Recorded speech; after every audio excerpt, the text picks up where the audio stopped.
तद्भक्ताय नमो नमः। वाञ्छाकल्पतरुश्च कृपा सिन्धुभ्येव च पतितानां पावनेभ्यो वैष्णवेभ्यो नमो नमः। श्रीकृष्ण चैतन्य प्रभु नित्यानंद श्री अद्वैत गदाधर श्रीवासदि श्री गौरभक्तवृंद। हरे कृष्ण कृष्ण कृष्ण हरे हरे, हरे राम राम राम हरे हरे।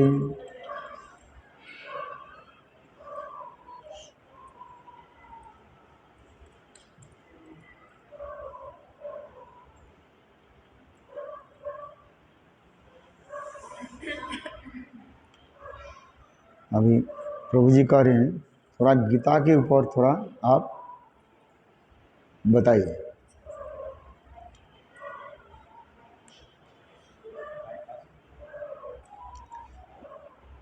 अखिल ऐश्वर्य माधुर्यपूर्ण श्री कृष्ण स्वरूप ही जीवों का चरम एवं परम उपास्य तत्व है।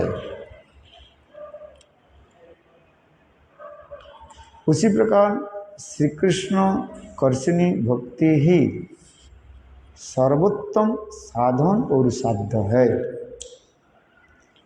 किंतु अनभिज्ञ लोग स्थूल शरीर को मैं और उससे संबंधित वस्तु को मेरा मानकर आत्मधर्म से वंचित रहने के कारण भक्ति तत्व को ठीक से समझने में अक्षम ही रहते हैं।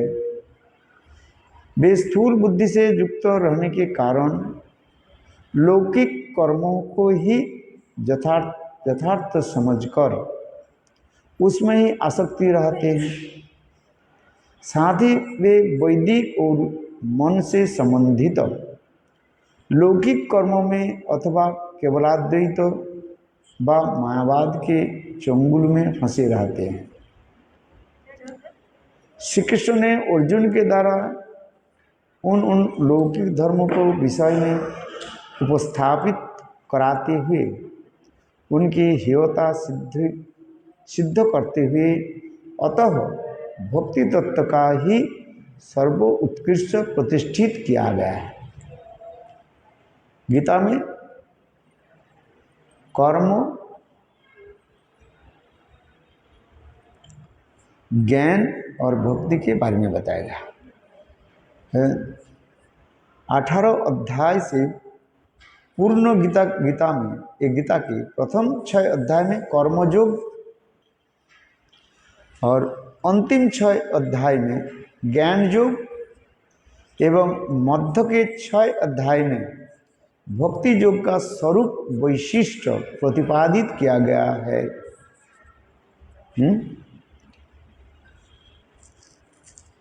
प्रथम अध्याय से लेकर के 6 अध्याय तक कर्मयोग के बारे में कहा गया और 7 से लेकर के 12 अध्याय तक है भक्ति योग के बारे में कहा गया और 13 से लेकर के 18 तक ज्ञान योग के बारे में कहा गया। क्यों? हाँ, कर्म, भक्ति, ज्ञान, तो भक्ति को कहाँ रख दिया? बीच में रखा गया। भक्ति योग के बीच में रखा गया। क्यों ना? भक्ति माध्यम में अवस्थित रहकर कर्म और ज्ञान दोनों की अपना आश्रय देते हैं, दोनों का आश्रय देते हैं। जीव अपने कर्म के द्वारा फल प्राप्त नहीं कर सकते। भक्ति है। What do you do? Sir, this is in front of your, cannot see your face. So you can sit this. Huh? अच्छा,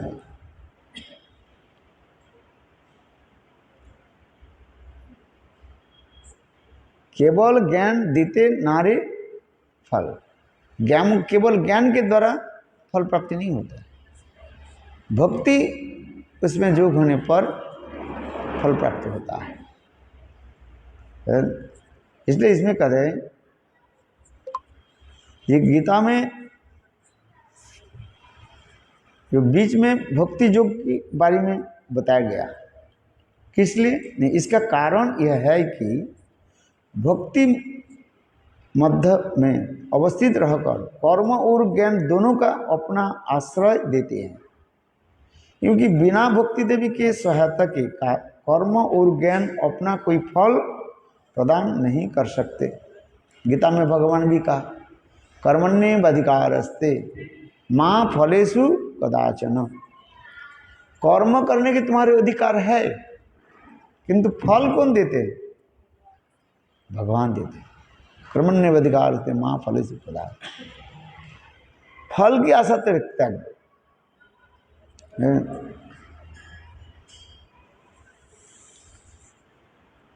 भक्ति की सहायता से ही यह दोनों फल प्रदान करने में समर्थ होते हैं।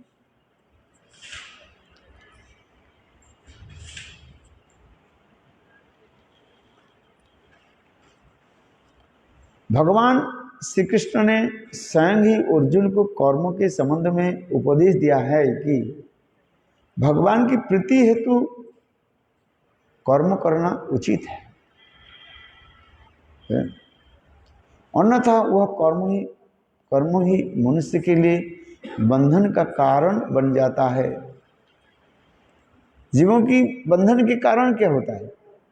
जब भगवान के छोड़ करके हम जो कुछ कार्य आदि करते हैं उससे बंधन हो जाता है, और भगवान के निमित्त होकर के हम जो कर्म आदि करते हैं वो कर्म बंधन से मुक्त हो जाता है। इसलिए कहा जाता है, मद निमित्तम कृतं पापम धर्माय परिकल्पते, मत त्यक्त्वा धर्म ही अधर्म परिकल्पते। भगवान कहते हैं, मेरे लिए कोई यदि थोड़ा सामान्य कहीं रूप में अधर्म भी कर ले, व पाप कर ले,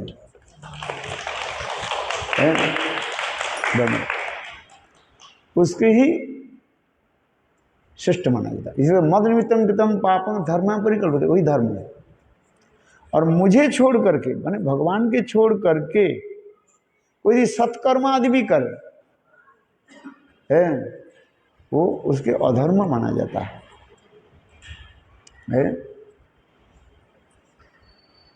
इसलिए धर्म और अधर्म की परिभाषा बताते जा रहे हैं।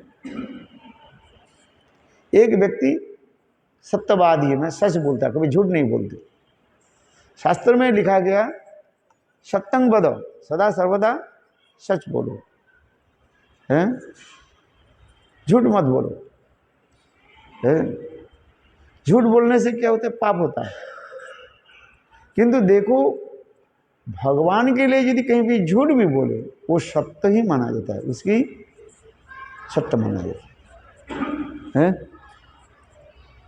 उसी की क्या जाता है, वो दोष नहीं लगता है। कृष्ण ने अर्जुन दुर्योधन क्या बोले, युधिष्ठिर महाराज के बोला, युधिष्ठिर तुम्हें बोलो अश्वत्थामा रणे होता, अश्वत्थामा युद्ध में मारा गया। युधिष्ठिर सत्यवादी है। युधिष्ठिर बोले मैं तो देख रहा हूँ अश्वत्थामा जीवित है अभी तक है। तो अश्वत्थामा युद्ध में मारा गए, एक हम कैसे कह दें? द्रोणाचार्य के पुत्र कौन थे? अश्वत्थामा। और स्वयं कृष्ण कह रहे हैं अश्वत्थामा रणे होता, ये बोलो है। युधिष्ठिर महाराज बोले ही नहीं, बोले मैं सत्यवादी हूँ, मैं झूठ कैसे बोलूँ। तो उस समय एक हाथी आ रहा था, वो हाथी के नाम था क्या? अश्वत्थामा। भगवान कृष्ण भीम के बोले, भीम गदा देकर हाथी को मारो। भीम ने क्या कि गदा उठाया और हाथी को मार दिया। हाथी मर गया, अश्वत्थामा नाम से हाथी मर गया। तो कृष्ण बोले अभी तो बोलो। तो उस समय युधिष्ठिर महाराज क्या बोले? अश्वत्थामा रणे हत मनुष्य व कुंजरा। मनुष्य अथवा कुंजर माने हाथी, ऐसे करने के साथ जाता मनुष्य बोल दिया ना, तब भगवान ने शंख बजा दी। द्रोणाचार्य के सुनाई नहीं पड़ा, वो कुंजर शब्द माने हाथी शब्द सुनाई नहीं पड़ा। द्रोणाचार्य सोचने लगे युधिष्ठिर महाराज कहा गया अश्वत्थामा मेरे पुत्र मारे गए, ये सत्य है। उस समय द्रोणाचार्य अस्त्र रख करके स्तब्धीभूत हो गए, स्तब्धीभूत स्टैंड हो गए, स्तंभित हो गए। और उस समय द्रौपदी के भाई धृष्टद्युम्न और तलवार लेकर के उनको मार दिया, द्रोणाचार्य के मार दिया।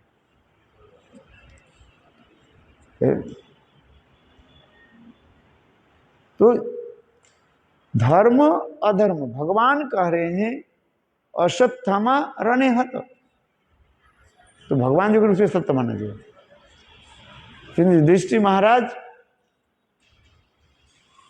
बोले नहीं, इसलिए कहा कि लिखा है युधिष्ठिर महाराज की भी नरक दर्शन भी बताया गया है। कि भगवान जो कह रहे हैं वो सत्य माने। अथवा देखो किसी को प्राण रक्षा आदि करने के लिए कहीं भी झूठ बोल दे, वो धर्म होता है, अधर्म नहीं। जैसे एक कसाई जो गाय को काटने वाले हैं, और उसकी कसाई खाने से वो गाय बाहर आ गया, और कसाई क्या करने लगे, गाय के पीछे दौड़े, गाय भागने लगे। गाय भागते भागते आपकी गली होकर के आगे चले गए। कसाई आकर के बोले गाय को देखा, कहाँ गए, किधर गए? आप क्या बोलोगे? गाय को बचाने के लिए यदि आप झूठ बोल दिया, क्या झूठ बोला? ये गाय उल्टी तरफ चले गए, बोले अथवा गाय इधर आई ही नहीं है। गाय को बचाने के लिए आपने झूठ बोल दिया। क्या झूठ बोला? ये गाय इधर आई नहीं। आपने गाय को देखा इधर आते हुए, अथवा आप स्वयं ही गाय को रक्षित करके रखे, और आपने क्या बोला? गाय इधर आई नहीं। तो ये झूठ जो बोला, किंतु ये झूठ क्या सत्य है, इसके धर्म कहा जाता है। क्यों? शास्त्र में लिखा गया गोहत्या महापाप। गाय की जो हत्या करते हैं, मारते हैं, वो महापाप ही है। गाय को रक्षा करने के लिए आपने जो झूठ बोला, ये परम सत्य हो गया, ये धर्म है। ऊपर से हम इसको अधर्म देख रहे हैं, झूठ बोलना अधर्म है, किंतु गाय को रक्षा करने के लिए आप जो झूठ बोला, ये क्या हो गया? धर्म है, गाय को रक्षा करना है। किसी व्यक्ति के प्राण को रक्षा करने के लिए यदि झूठ बोले, वो सत्य होता है, वही धर्म है। इसलिए कह रहे हैं धर्म और अधर्म के परिभाषा क्या है, व्हाट इज द डेफिनेशन धर्म एंड अधर्म। इसलिए कह रहे हैं मद निमित्तं कृतं पापम।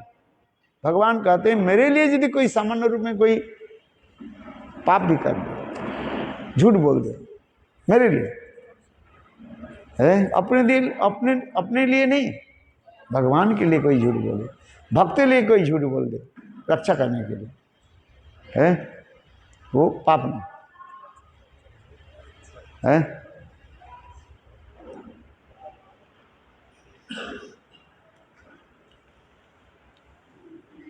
तो यहाँ पर भी इसलिए यहाँ पर कह रहे हैं कि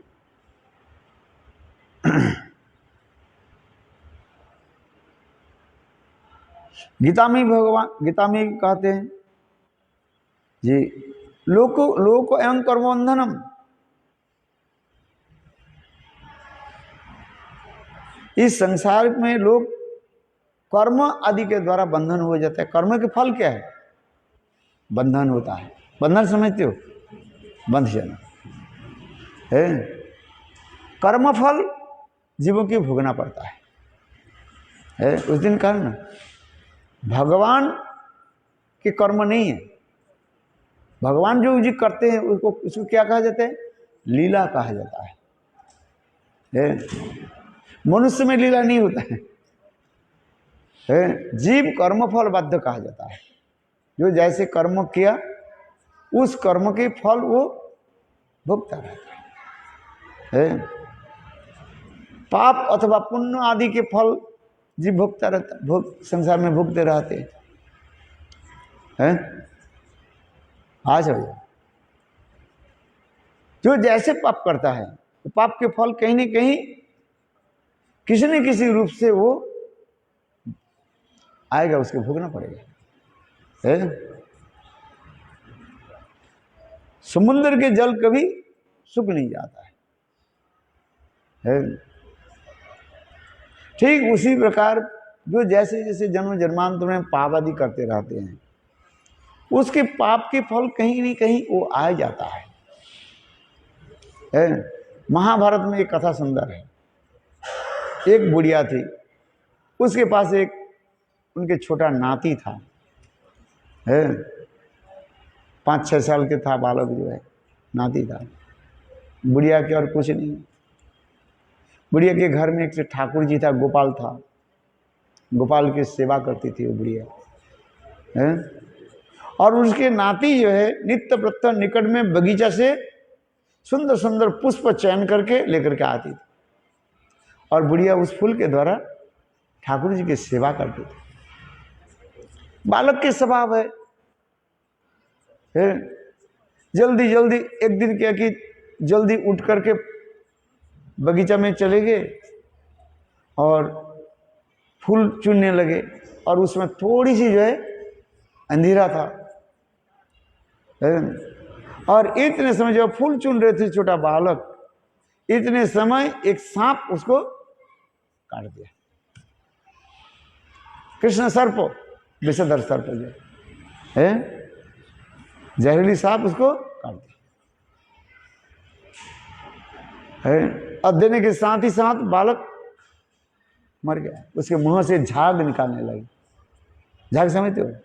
so much foam coming from his mouth. झाग निकालने लगे। सारे शरीर उसको नीला पड़ गया। ठीक उसी समय एक सपेरा समझते हो? सांप को जो मंत्र के द्वारा वशीभूत करने वाले हैं, सपेरा जो स्नेक चार्मर है, वो देख लिया।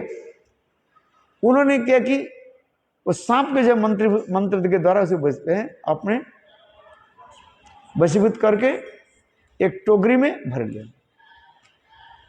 है, और वो बालक के जो छोटा बालक के कान में लेकर के चले आ गए। सांप को भी ले गए और मरा हुआ बालक को भी ले गए। जिस झोपड़ी में बुढ़िया रहती थी उस झोपड़ी में आखिरी दरवाजा खटखटाने लगे।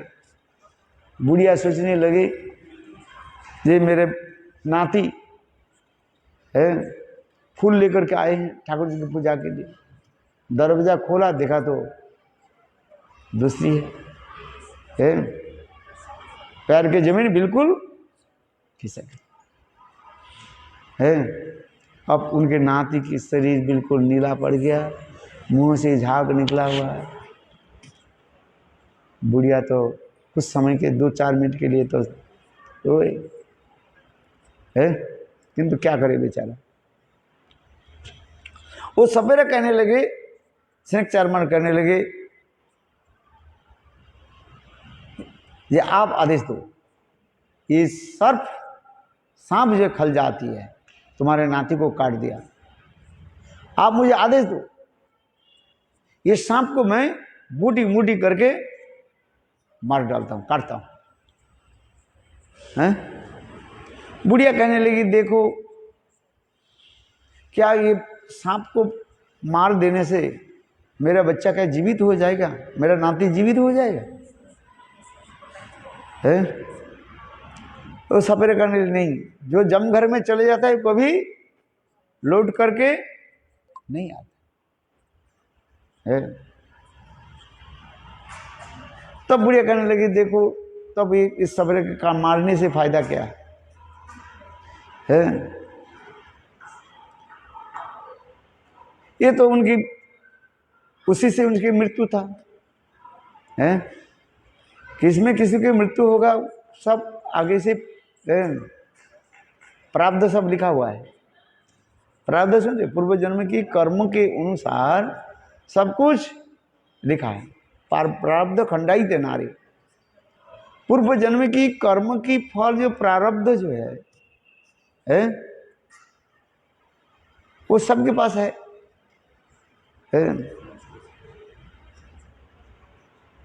काल आकर के हमें क्या करते हैं, सब कुछ करा देते हैं है? कर्म के अनुसार काल करते हैं, काल उसे हमें करा देते हैं। गीता में भी अर्जुन कह रहे हैं, हम जानते हैं ये अच्छी है ये बुरी बुरी है, के ना बलादपि नियोजित, हम अच्छी तरह से जानते हैं ये कार्य करने से मुझे कष्ट होगा, ये कार्य करने से मेरे अच्छे फल मिलेगा। तो हम कभी कभी बुरी कर्म क्यों कर देते हैं? काम ऐसो क्रोधो ऐसो रजोगुणो समुद्भव, भगवान कहते हैं जीव काम क्रोध के द्वारा वशीभूत होकर के कार्य आदि करते रहते हैं। रज तमगुण के द्वारा ही जीव कार्य करते रहते हैं, अहंगता आ जाता है? कामो ऐसो क्रोधो ऐसो रजो गुणो समुद्भव, काम क्रोध के द्वारा वशीभूत होकर के जीव अच्छी बुराई आदि कर्म करते रहते हैं।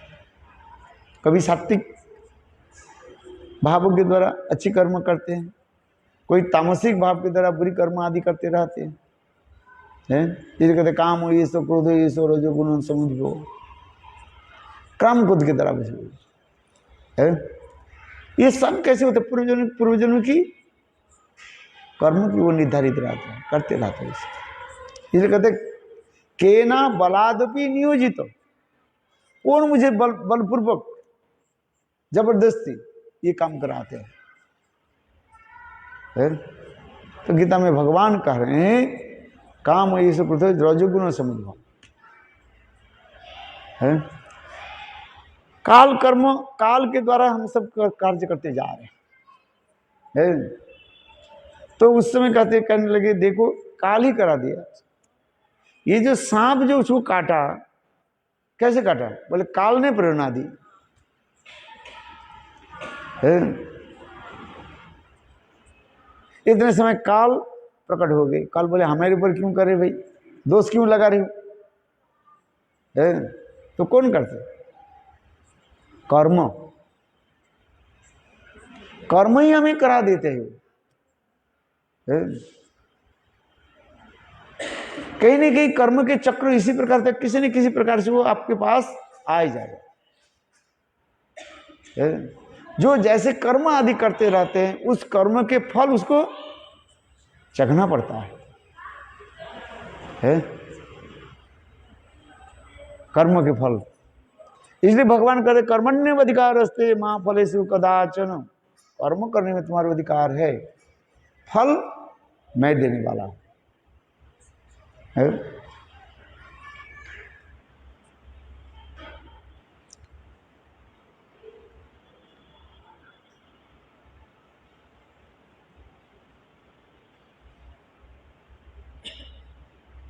इसलिए भगवान कहते हैं कर्म कर्म तुम्हें फल नहीं भोगना पड़ेगा, ऐसे भी उपाय बताते हो, सुनो। कहते कैसे?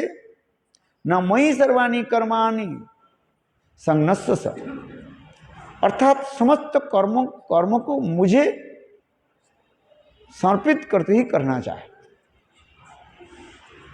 जो भी करोगे कर्म के फल क्या करो, भगवान में अर्पित कर दो।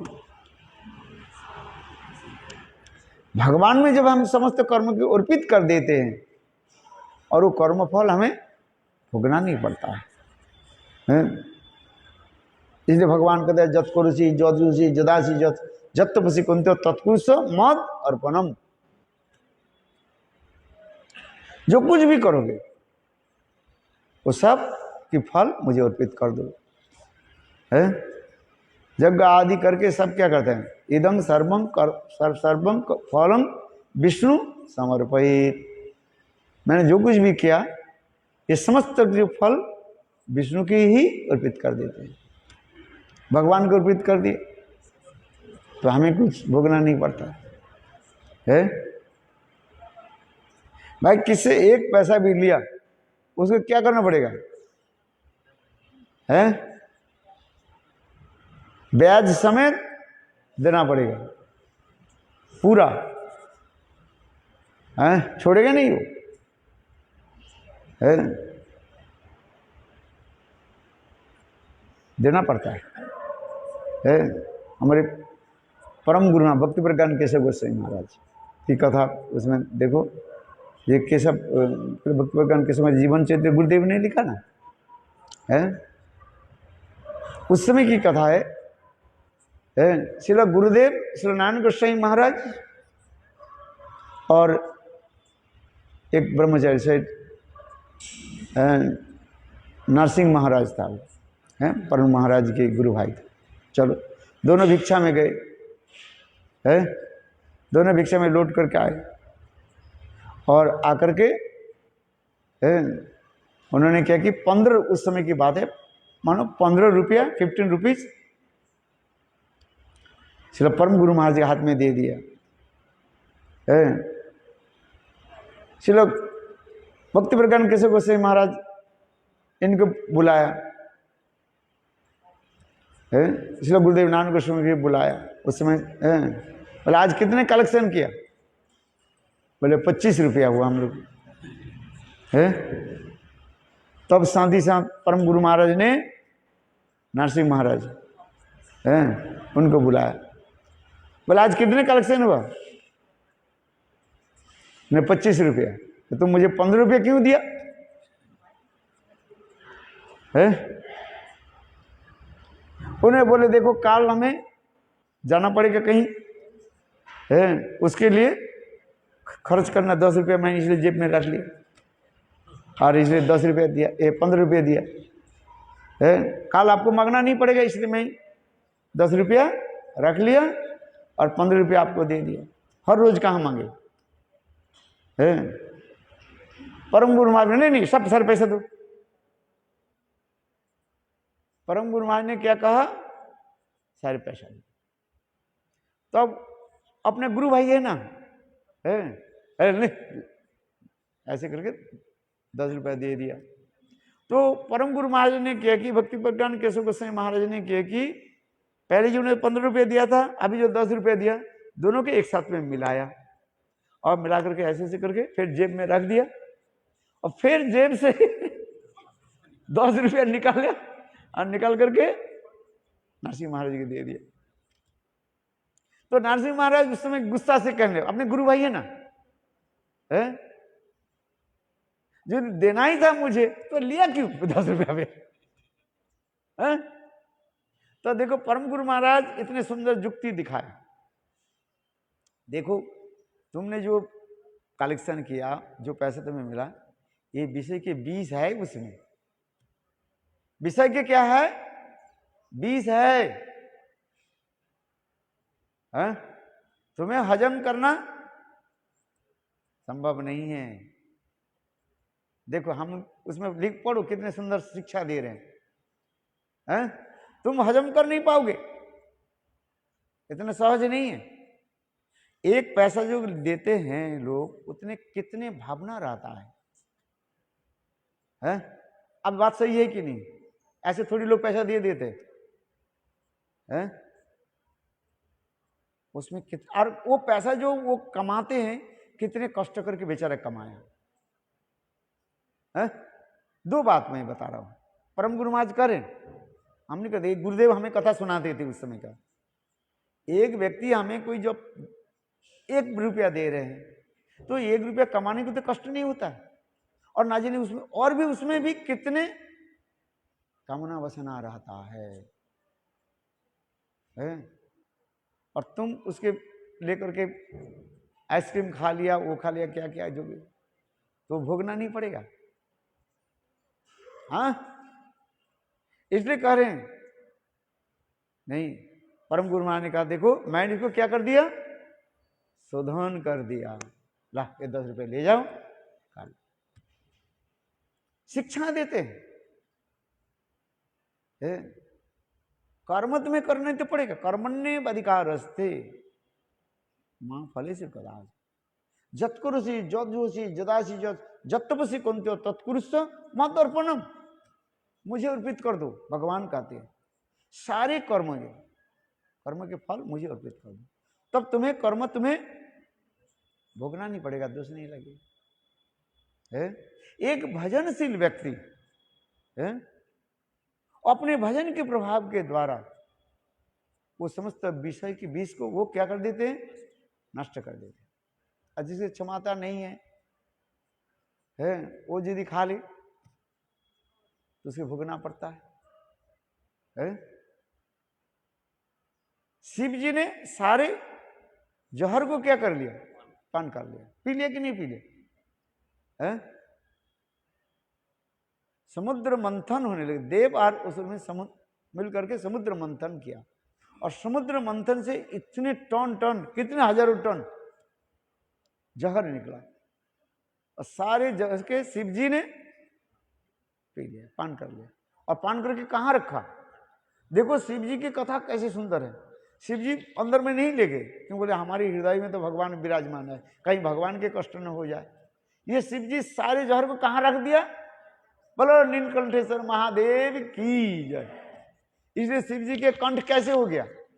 नीलकंठ है, नेपाल में ना नीलकंठेश्वर महादेव है मंदिर है। शिव जी जहर को जो है हजम कर सकते हैं। कोई शिवत्व नहीं प्राप्त करके और कोई चाहे हम शिव जी के भांति जहर पी लें तो उसके क्या होगा? मृत्यु हो जाएगी। नहीं तो समाचारी जातु मनसा भी जनिश्वर। रासलीला के प्रसंग में अंतिम में ये भी कहते जा रहे हैं, कृष्ण ने रास किया, कोई जीव सोचे हम भी रास करते हैं, पराई स्त्रियों के साथ हम भी रास करें, तो उसके क्या होगा? मृत्यु हो जाए। भगवान के लिए समझ, इसे कहते हैं नहीं तत्समाचारे जातु मनसा भी जनिश्वर। मन के द्वारा भी कभी ऐसे चिंतन ना करें।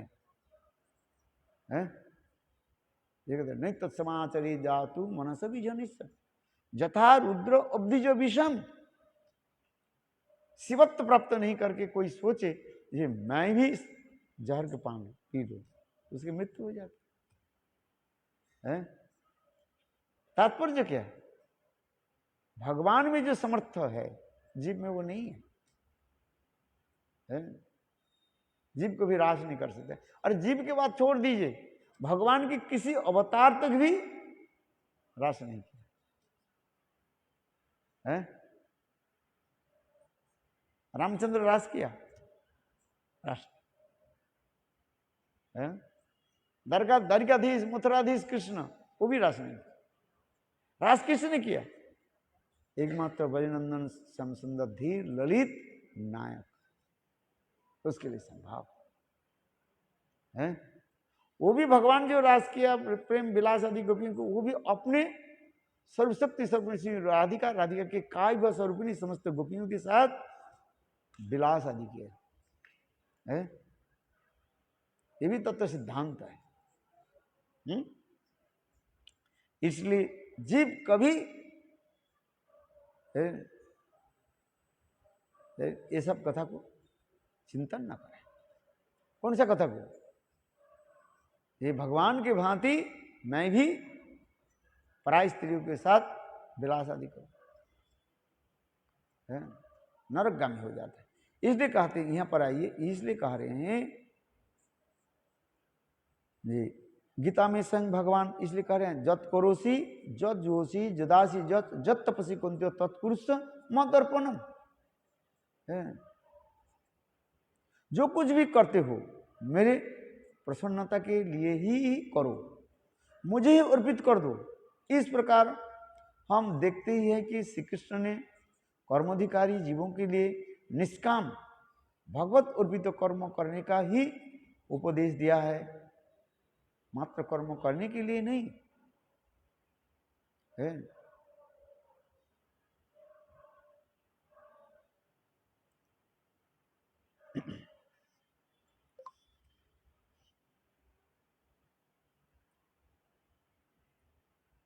इसलिए गीता में जो इस कर्मयोग के बारे में बताया है,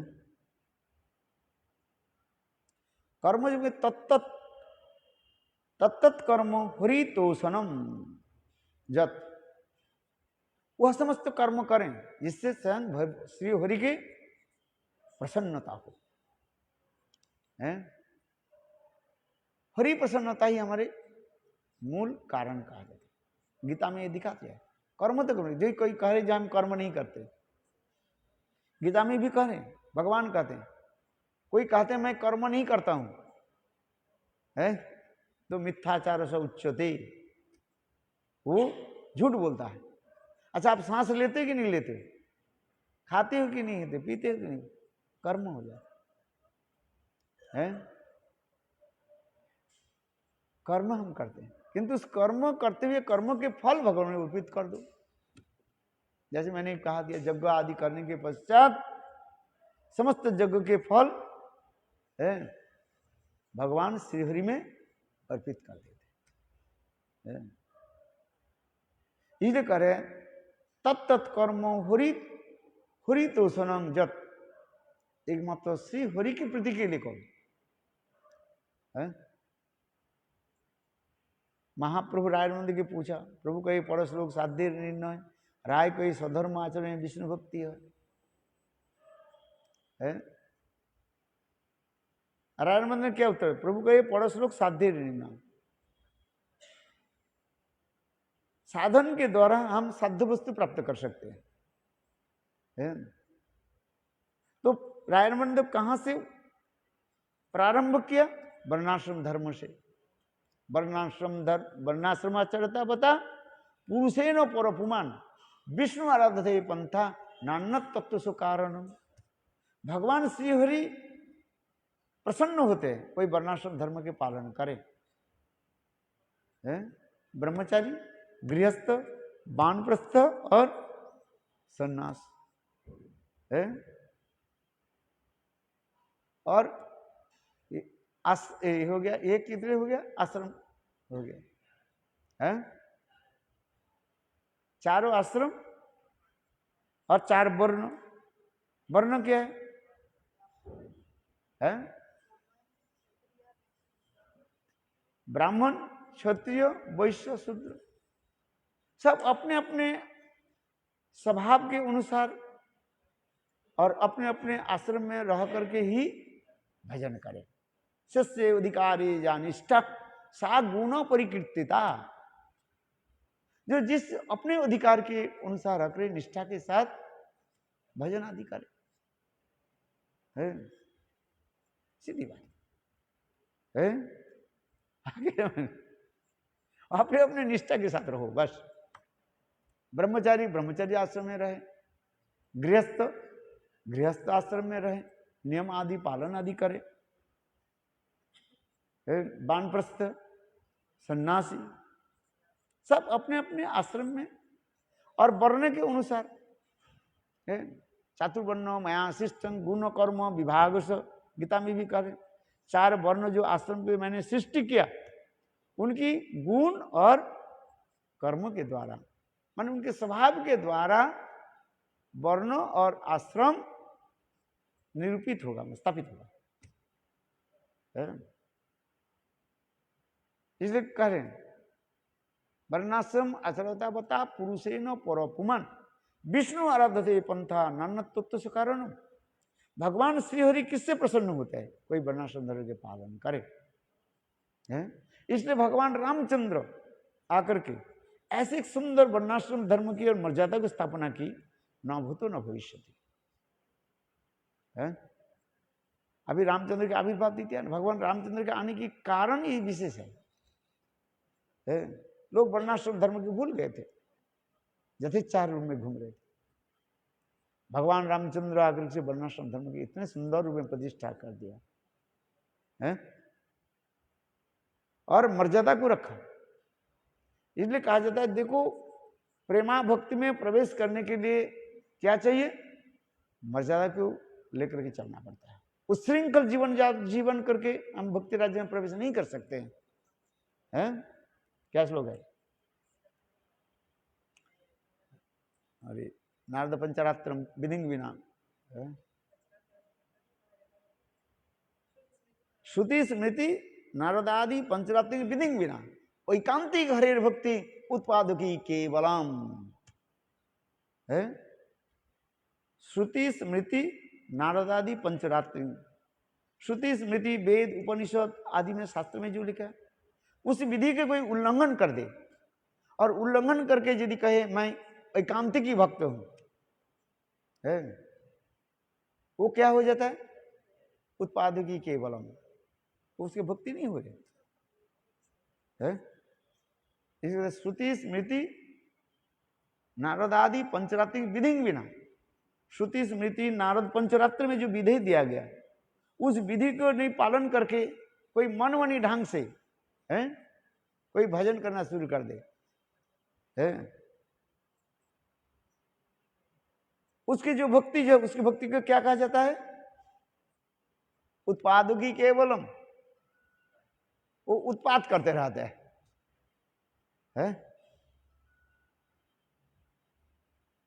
दुराचरित बन जाता है।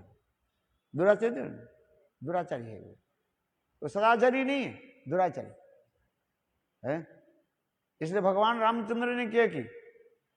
बाली को वध कर दिया है। गीता में सुंदर श्लोक है? बाली को इसलिए वध किया और जगत जी को शिक्षा दी है।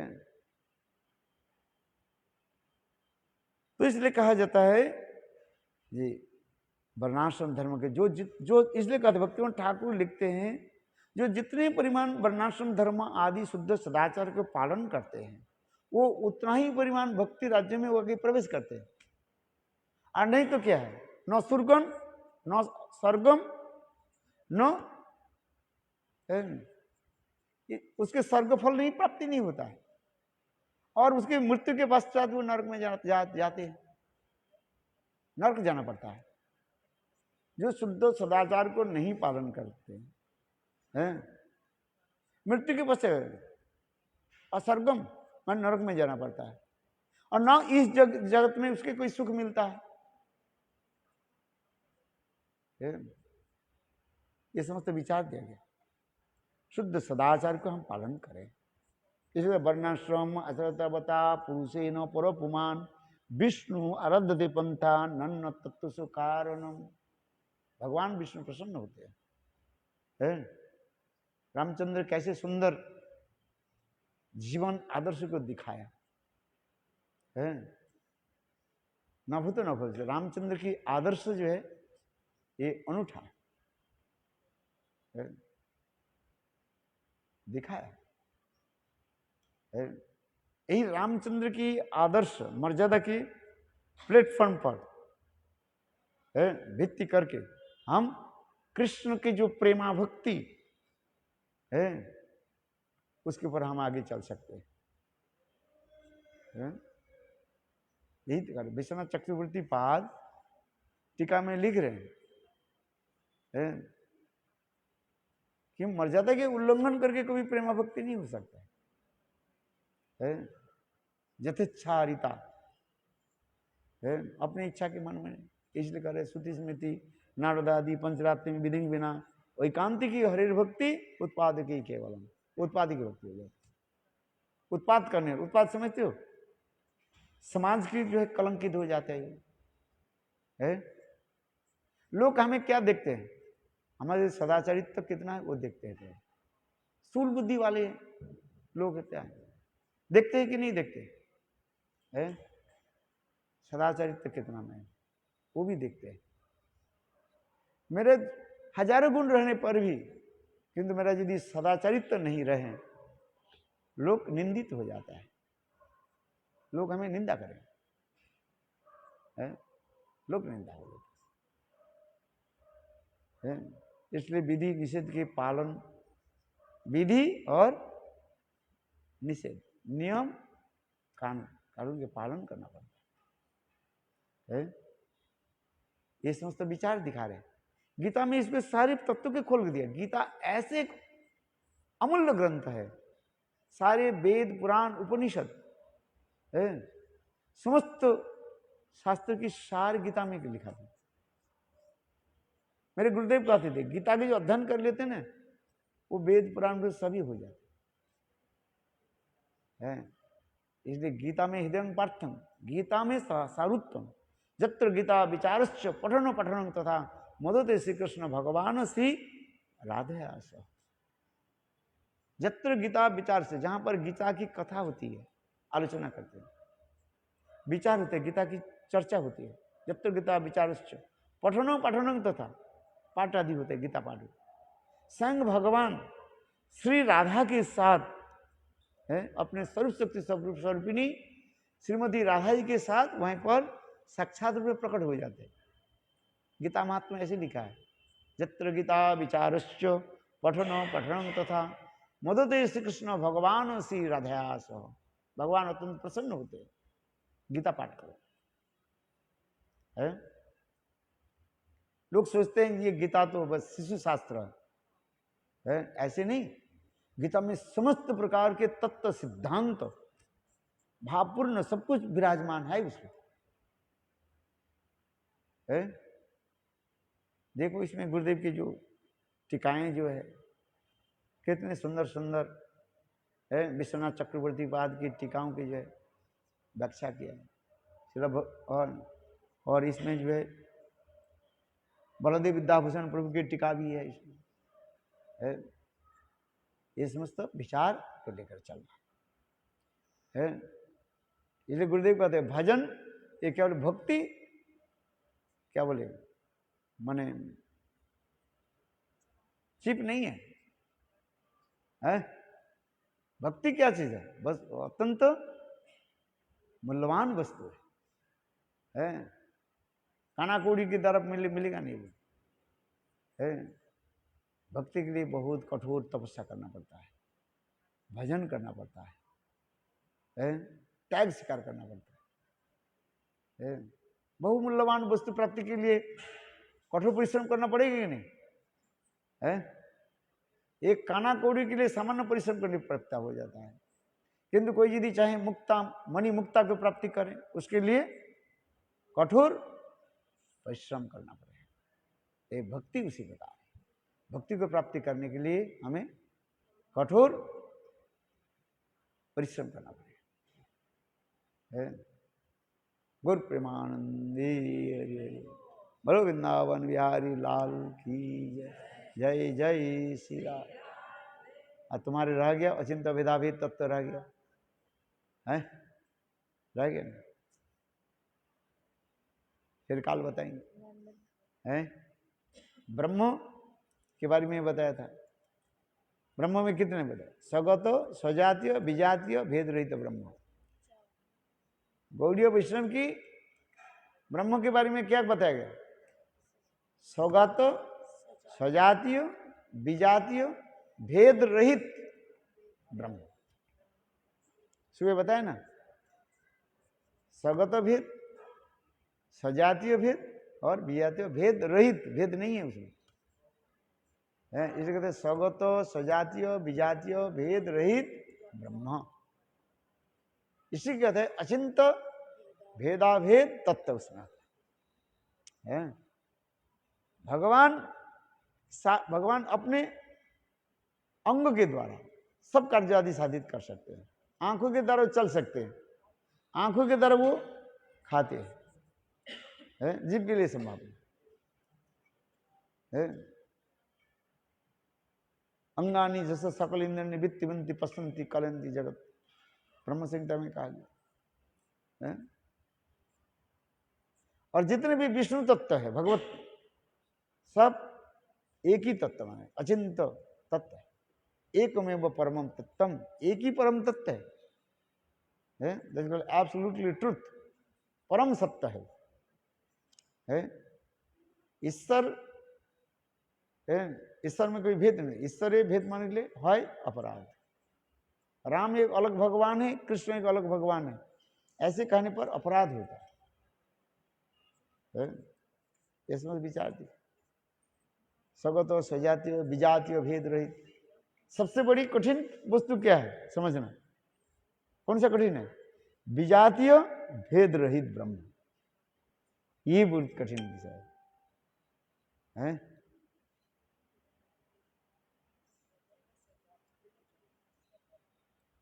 चलो फिर काल आलोचना करेंगे, हैं? गीता में सब कुछ है, टीका में इतने सुंदर बोलो। हाँ, गौर प्रेमानंदे हरि।